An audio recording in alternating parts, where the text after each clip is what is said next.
We will have more on the Zimmerman case, but first, some late-breaking news. We watched as Special Prosecutor Angela Corey delivers her decision in the Trayvon Martin shooting. The success of this program means a second chance for our youth to have a better life. We watched as Special Prosecutor Angela Corey delivers her decision in the Trayvon Martin shooting. And the question on everyone's mind, will George Zimmerman be charged or won't he? Today, we filed an information charging George Zimmerman with murder in the second degree. It took less than 3 weeks for Angela Corey, appointed by Governor Scott, to review the evidence and finally reach a decision. And many people in the legal community were shocked when she announced that Zimmerman would be charged with murder in the second degree. Let me emphasize that we do not prosecute by public pressure or by petition.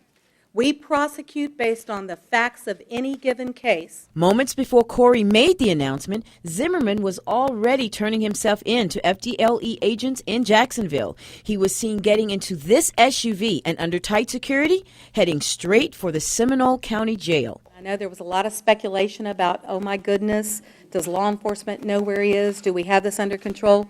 This is what we do every single day on behalf of our community. Corey stated her case and was just as matter-of-fact as Zimmerman was in claiming that he should be protected under the Stand Your Ground law after shooting Trayvon Martin in self-defense. This case is just like many of the shooting deaths we've had in our circuit. If Stand Your Ground becomes an issue, we fight it. Corey was tight-lipped about whether there were any new evidence bombshells that influenced her decision. But despite criticism that she has received in the past, she had no problem taking a pro-victim stance in this case. It's V for victim. That's who we work tirelessly for. Angela Corey refused to go into any details about the specifics in this case, but what she did say is that she and her team reviewed the facts and the evidence and came to this conclusion, which they did not come to lightly. Reporting from West Studios, I'm Ella Campbell, West 2 News. Osceola and Orange counties could see a huge reduction in youth crimes because of a citation program that gives tickets to first-time offenders. Today, the Orange County State Attorney's Office, along with local law enforcement, rolled out the new civil citation program. It is only for first-time juvenile offenders for misdemeanor crimes. They would receive a ticket instead of an arrest.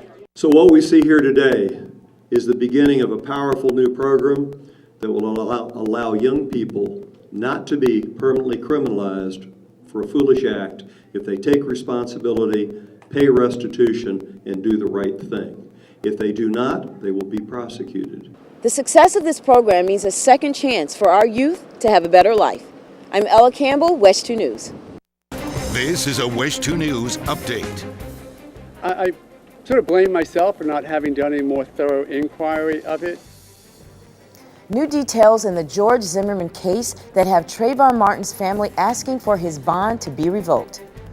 Good morning, I'm Ella Campbell. Time now is 8:55. We will have more on the Zimmerman case, but first, some late-breaking news.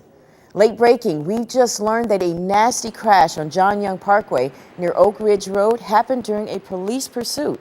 Orlando police say they received reports that the driver of that white car was firing shots out of the vehicle on OBT near 408. They followed him to this intersection where they say he ran a red light and a Jeep Grand Cherokee crashed into him. Only minor injuries involved. West 2 was there as the driver of the car was taken into custody. Right now, charges are pending. Also from overnight, Orange County deputies are trying to figure out who shot a man at an auto repair shop. It happened around 1:30 this morning at Sunset Auto on Colonial Drive at Mercy Drive. A man called 911 saying he'd been shot. It was rushed to the hospital. Right now, detectives are still gathering details about exactly how it all went down. It turns out George Zimmerman is not in desperate need of money. It was revealed in court Friday that he's brought in more than $200,000 from his personal website.